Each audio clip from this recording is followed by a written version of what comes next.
معصوم سی مہربان پری۔ کچھ دیر میں نے ارد گرد کا بغور جائزہ لیا اور پھر اٹھ کر میں کاؤنٹر کی طرف چل دیا۔ وہاں جا کر دیکھا تو وہ بھائی صاحب سیٹ سے غائب تھے جنہوں نے کاغذات جمع کرنے کے لیے دیے تھے۔ ان کے بجائے دوسری سیٹ پر ایک گوری لڑکی بیٹھی تھی۔ میں ان کے پاس چلا گیا۔ ایکسکیوز می میم، میں صبح 6 بجے سے دفتر میں موجود ہوں۔ میں نے کاغذات بھی وقت پر جمع کروائے تھے لیکن میری باری نہیں آئی، جبکہ میرے بعد آنے والے چلے بھی گئے۔ میں نے دھڑکتے دل سے گوری لڑکی سے پوچھا، ڈونٹ وری، آپ 1 منٹ رکیں، میں آپ کو ابھی وجہ معلوم کر کے بتاتی ہوں۔ اس نے انتہائی اخلاق سے مجھے جواب دے کے کوئی نمبر ملایا اور ریسیور کان سے لگا کر میرے بارے میں پوچھنے لگی۔ آپ کے کاغذات جمع ہی نہیں کیے گئے تو انٹرویو کیسے ہو سکتا ہے؟ ریسیور رکھتے ہوئے اس نے مجھ سے مخاطب ہو کر کہا تو اس کی بات سن کر میں نے سر پیٹ لیا۔ حد ہی ہو گئی تھی۔ یقیناً یہ اس صاحب کی شرارت تھی جو مجھ سے زیادہ میری فیس کی فکر میں گھلے جا رہے تھے، یا شاید وہ میری حماقت تھی جو میں ان سے نقصان سے بچنے کے لیے مدد مانگ بیٹھا تھا۔ مگر کیوں؟ میں نے تو طریقے کے مطابق جمع کروائے تھے، پھر کال لسٹ میں میرا نام کیوں نہیں لکھا گیا؟ میں نے ذرا غصے سے سوال کیا۔ یہ تو مجھے معلوم نہیں، کیونکہ اس کا درست جواب آپ کو متعلقہ شخص ہی بتا سکتا ہے۔ تو وہ کہاں ہیں؟ ان سے پوچھئے۔ آپ نے کس کاؤنٹر پہ جمع کروائے تھے؟ میم، یہ 7 والے کاؤنٹر پر۔ میں نے ان کی نشست کی طرف اشارہ کرتے ہوئے بتایا۔ سر، شفٹ چینج ہو چکی ہے، یہ جبار صاحب کی جگہ ہے، اب تک وہ جا بھی چکے ہوں گے، لیکن آپ پریشان مت ہوں، میں آپ کا مسئلے کا حل کرنے کی پوری کوشش کرتی ہوں، پلیز آپ تشریف رکھیے۔ 15-20 منٹ آپ کو مزید انتظار کی زحمت اٹھانی پڑے گی۔ میں دل ہی دل میں اس نالائق شخص کو کوستا ہوا بے چینی سے بیٹھ کر انتظار کرنے لگا۔ تقریباً 15 منٹ بعد مائک پر میرا نام پکار کر مجھے ونڈو نمبر 4 پر بلایا گیا۔ وہاں سیٹ پر بھی وہی گوری لڑکی موجود تھی جس سے میں نے ابھی تاخیر کا شکوہ کیا تھا۔ پلیز سر، اپنے اصل کاغذات دکھائیے۔ میں نے کاغذات کھڑکی سے اسے پکڑائے۔ اس نے ایک ایک کر کے تمام کاغذات چیک کیے اور پھر ان پر لگی تصویر اور میرا چہرہ بار بار دیکھنے لگی۔ آپ کے بقول کاغذات آپ کے ہیں، جبکہ اس پہ لگی تصویر کسی اور کی ہے۔ یہ آپ تو نہیں ہیں مسٹر سلمان اکبر؟ بس اس مذاق کی کسر رہ گئی تھی اس نے جل کے کہا۔ مذاق میں نہیں، آپ کر رہے ہیں، کیونکہ میرے سامنے موجود شخص اور اس کاغذات پہ لگی تصاویر والے شخص میں زمین آسمان کا فرق ہے۔ اس فرق کو ایک بچہ بھی جان سکتا ہے۔ آپ کو معلوم ہے کہ دھوکہ دہی جرم ہے اور اس جرم میں آپ کو گرفتار بھی کیا جا سکتا ہے۔ میم، میں نے کوئی جرم نہیں کیا، یہ کاغذات بھی میرے ہیں اور یہ شکل بھی میری، میں فیک نہیں ہوں۔ میں نے غصے سے ایک ایک لفظ چبا کر کہا۔ ان کاغذات پہ لکھائی آپ کی ہے؟ جی بالکل، میں نے اپنے ہاتھوں سے فارم فل کیے۔ اٹس اوکے، یہ لیں کاغذ اور قلم، اپنا نام پتہ مجھے لکھ کے دکھائیں تاکہ میں لکھائی کو ملا کر دیکھوں۔ میں نے اس کی فرمائش سن کر بیزاری سے دوسری طرف دیکھا تو دیوار پر لگے شیشے پہ میری نظر پڑی۔ اوہ، 1 منٹ میم، میں سمجھ گیا کہ مسئلہ کیا ہے۔ یہ تصویریں میری ان پالتو مونچھوں اور داڑھی سے پہلے کی ہیں، جن کی وجہ سے آپ کو پہچاننے میں مشکل ہو۔ دیکھیے، شناختی کارڈ پہ بھی کاغذات پہ یہی تصویر لگی ہے۔ میں نے اسے شناختی کارڈ دکھاتے ہوئے کہا۔ اوہ، ویری انٹرسٹنگ، مگر انٹرویو کے لیے آنے سے پہلے آپ کو مونچھیں داڑھی صاف کرنا آنا چاہیے تھا۔ وہ کیوں جی؟ اس لیے کہ مونچھیں تو پھر بھی آسانی سے پالی جا سکتی ہیں، مگر انٹرویو کا موقع بہت مشکل سے ملتا ہے، گوری لڑکی نے ہنستے ہوئے کہا تو میں بھی مسکرا دیا۔ مسٹر سلمان اکبر، کیا آپ انٹرویو کے لیے تیار ہیں؟ اس نے پوچھا۔ جی، میں تو صبح سے تیار ہوں۔ میں ذرا شوق ہوا تو وہ سنجیدہ ہو گئی۔ پہلا سوال آپ سے یہ ہے کہ آپ امریکہ کیوں جانا چاہتے ہیں؟ ایک بہترین اور روشن مستقبل کے لیے۔ وطن میں مستقبل روشن کیوں نہیں ہو سکتا؟ وہاں جا کے اعلیٰ تعلیم حاصل کرنے کا ارادہ ہے، اس کے بعد بہترین جاب کی کوشش ہوگی۔ یہاں محنت کا صلہ نہیں ملتا، جس مقام کی خواہش ہے وہ یہاں رہ کر پانا ناممکن ہے۔ میں پیسہ کمانا چاہتا ہوں۔ میں نے صاف گوئی سے کام لیا۔ کیا مطلب؟ آپ کا کیا خیال ہے وہاں پیسے درختوں پر لگتے ہیں؟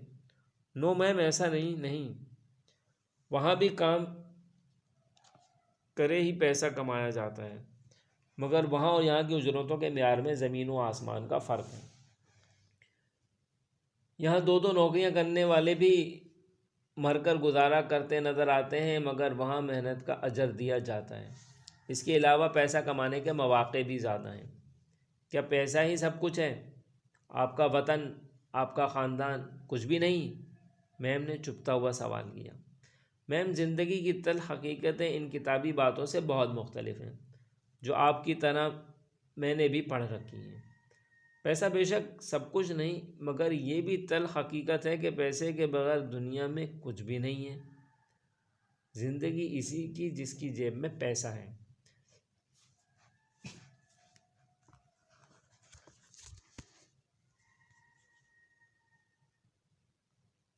رہی بات خاندان کی، تو اس کے لیے بھی ضروری پیسہ ہے۔ خالی پیٹ محبت بھی بوجھ لگتی ہے، اور جیب خالی ہو تو آج کے دور میں کوئی ہاتھ بھی نہیں ملاتا۔ اب ایسا بھی برا حال نہیں جیسا آپ نے نقشہ کھینچ دیا ہے۔ انسانیت اب بھی باقی ہے، جس کا دم سے دنیا آباد ہے، گوری نے جرح کی۔ میم، انسانوں کے مہذب بھیڑ کا نام انسانیت نہیں ہوتا، اور جن گنے چنے لوگوں کا آپ ذکر کر رہی ہیں، یقیناً دنیا انہی کی نیکی کی وجہ سے زندہ ہے، مگر یاد رکھیے فیصلے چند لوگوں کو نہیں، اکثریت کو سامنے رکھ کے کیے جاتے ہیں۔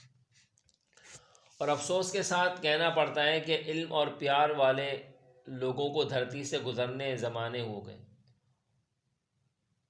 وہ اور دور تھا جب پیار، دنیا محبت کی باتیں کرتی تھی۔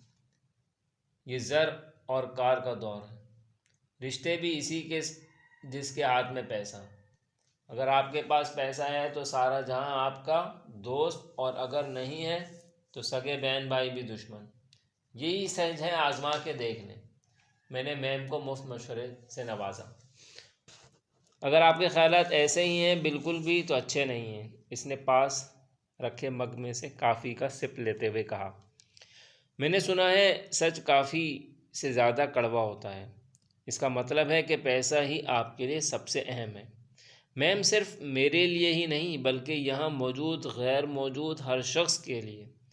کیا آپ نہیں جانتی کہ پیسہ ہی سب کچھ نہیں ہوتا، سب سے اصل صحت ہے؟ جی بالکل، جان ہے تو جہان ہے، مگر جان بنانے کے لیے بھی پیسہ ہی کام آتا ہے۔ خالی پیٹ روٹی مانگتا ہے، اور روٹی پیسے کے بنا نہیں ملتی۔ میری بات سن کے وہ مسکرا دی۔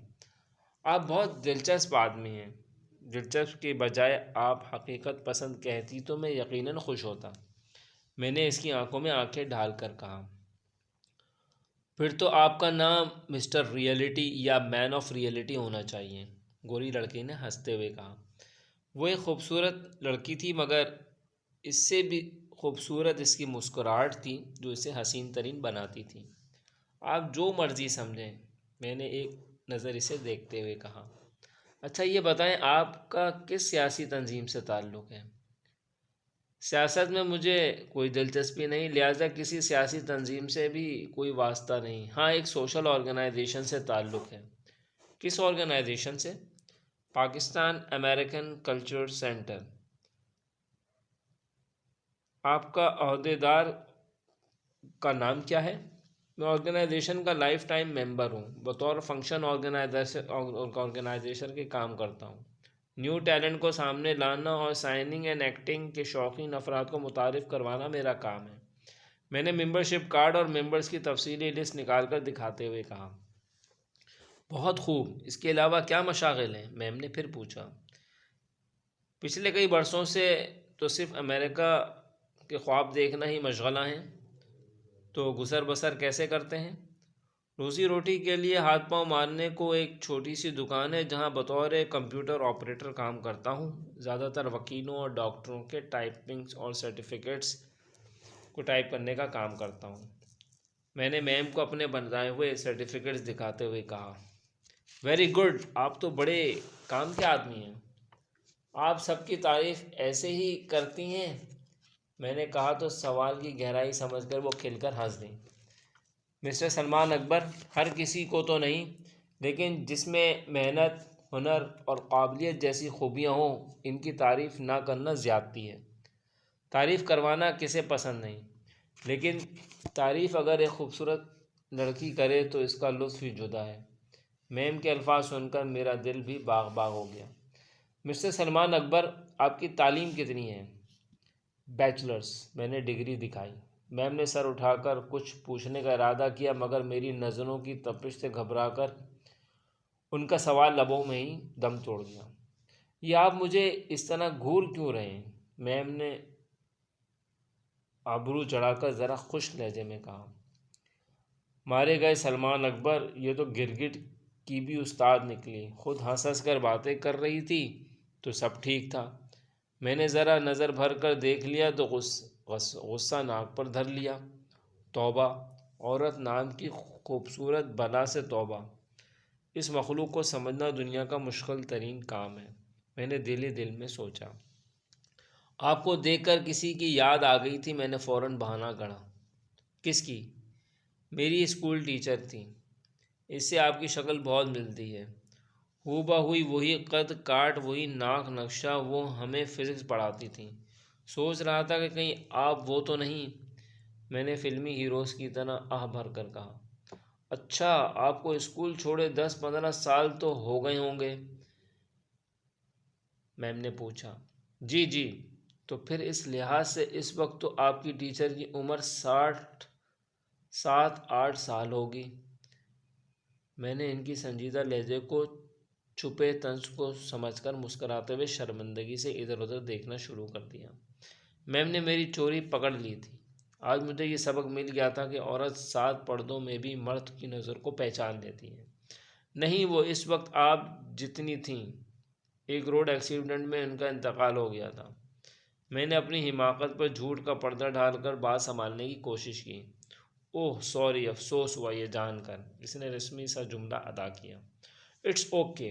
اچھا یہ بتائیں، آپ امریکہ جا کے سب سے پہلے کیا کریں گے؟ میم نے فوراً اگلا سوال کیا۔ سب سے پہلے تو کوئی چھوٹی موٹی جاب ڈھونڈوں گا، پھر پڑھائی، اور تھوڑا تجربہ حاصل کرنے کے بعد اپنا بزنس کا ارادہ ہے۔ بڑے اونچے ارادے ہیں، مگر چھوٹی موٹی جاب پر گزارا کرنے والا بزنس کیسے کرے گا؟ بزنس کے لیے تو بہت سارا پیسے چاہیے۔ جاب اسی لیے تو ڈھونڈنی ہے تاکہ پیسہ جمع کر سکوں۔ جاب آپ پیسہ جمع کرنے کے لیے کریں گے تو گزارا کیسے کریں گے؟ اس کے لیے ایک اور جاب کروں گا۔ واہ بھائی واہ، خواب تو آپ کے شیخ چلی والے ہیں، وہ ہنسی۔ خواب تو خواب ہوتے ہیں، شیخ چلی دیکھے یا سلمان اکبر، فرق اس بات سے پڑتا ہے کہ بند آنکھوں سے دیکھے گئے ہیں یا کھلی آنکھوں سے۔ میں نے اس کی شوخی کو نظر انداز کرتے ہوئے سنجیدگی سے کہا۔ آپ تو فلسفی نکلے، اس فرق کی وضاحت کریں گے؟ ان میں وہی فرق ہوتا ہے جو وہم اور حقیقت میں ہوتا ہے۔ بند آنکھوں کے خوابوں کی عمر آنکھ کھلنے تک ہوتی ہے، اور کھلی آنکھوں کے خواب زندگی کے آخری لمحے تک ہم سفر رہتے ہیں۔ آپ کا ٹارگٹ بہت مشکل اور محنت طلب ہے، کیا آپ کو یقین ہے جیسا آپ سوچ رہے ہیں ویسا ہو بھی جائے گا؟ عجیب سوال پوچھے جا رہی تھیں محترمہ۔ ایک بار تو جی چاہا کہ اپنا سر پیٹ لوں، پھر موقع کی نزاکت جان کر یہ قیاس کرتے ہوئے خود پہ قابو پایا کہ شاید مجھے عجیب لگنے سوال ہی انٹرویو میں اہم نوعیت کے ہوں۔ جی سنا تو یہی ہے کہ نیت برمراد، یعنی جیسی انسان کی سوچ ہو ویسا ہی اجر ملتا ہے۔ میرا ویزا 4 بار رد ہوا، مگر میرا ریکارڈ گواہ ہے کہ رکاوٹیں مجھے آگے بڑھنے سے روک نہیں سکیں۔ آئندہ بھی ایسی مستقل مزاجی کا ارادہ ہے۔ Wish you best luck mister. ارادے ایسے پختہ تو منزلیں خود استقبال کرتی ہیں۔ ہمت مرداں مدد خدا۔ میری دعا ہے کہ اللہ آپ کو آپ کے نیک ارادوں میں کامیاب فرمائے۔ اس نے دعا دی تو میں نے آمین کہا، کہتے ہوئے تھینک یو کہا۔ میرا جی چاہ رہا تھا کہ میں اس سے پوچھوں کہ کیا آپ سب سے ایسے ہی تفصیلی گفتگو فرماتی ہیں؟ یہ میری خوش گمانی تھی جو مجھے بار بار اکسا رہی تھی۔ میرے پاس ادب نے زبان کھولنے کی اجازت نہ تھی۔ حسن کو ایسی رعایت ملنی بھی چاہیے، ویسے بھی کچھ غلط فہمیوں کا قائم رہنا بھی بہتر ہوتا ہے، سو میں بے لگام خواہش کو دل میں ہی دبائے خاموش رہا۔ مسٹر سلمان اکبر، ایک کامیابی انٹرویو کی مبارک قبول کیجیے۔ ابھی کچھ دیر تک چائے کا وقفہ ہے، تقریباً 5 بجے آپ سے اسی کاؤنٹر پر دوبارہ ملاقات ہوگی۔ تب تک آپ کو ایک بار پھر انتظار کی زحمت اٹھانا پڑے گی۔ امید ہے اس بار آپ برا نہیں منائیں گے۔ جائیے، ناچیں، خوشیاں منائیے۔ Congratulation for winning USA visa lottery, کسی نے مسکراتے ہوئے کہا۔ یہ میں کیا سن رہا تھا؟ گوری لڑکی کے یاقوتی لب مجھے کائنات کے حسین ترین لب لگے، جن سے نکلنے والے الفاظ میرے لیے جنت سے کے پروانے سے کم نہ تھے۔ آخر میں نے ویزا جیت ہی لیا تھا۔ اوہ میرے خدا، کیسی بے یقینی سی کیفیت ہے! جس خبر کو سننے کے لیے میں نے برسوں خاک چھانی، اب جب وہ مجھے سنائی دیے جا رہے تھے تو مجھے اپنی سماعت پر شبہ ہونے لگا تھا۔ دل کی دھڑکنیں بے ترتیب اور لفظ کہیں گم ہو گئے تھے۔ میرے قدم زمین پر نہیں تھے، میں کہیں ہواؤں میں اڑ رہا تھا۔ میم کی زبان سے ادا ہونے والا آخری جملہ میری زندگی کا حاصل تھا، جو میری روح کی گہرائیوں تک خوشیوں کے گلاب کھلا رہا گیا۔